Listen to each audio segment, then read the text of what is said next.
गुलामी ना आजादी इनकिलाब इनकिलाब जिंदाबाद जिंदाबाद ए दिल्ली ना ढाका ए लंदन ना ढाका ए दिल्ली ना ढाका ए लंदन ना ढाका कुलते बिल्ला राजपथ ক্ষমতা না জনতা যোদ্ধা বন্ধুগণ no India no Pakistan Bangladesh is the best.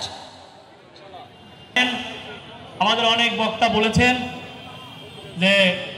সারা বছর শুনেছি গোপালগঞ্জ অনেক উন্নত, আমরাও যারা ঢাকা থাকি তারাও এই ট্রোলের শিকার হয়েছি গত 10-15 বছর। যখন বাড়ি বলি গোপালগঞ্জ তখন বলে ওরে গোপালগঞ্জে তো সব চাকরি,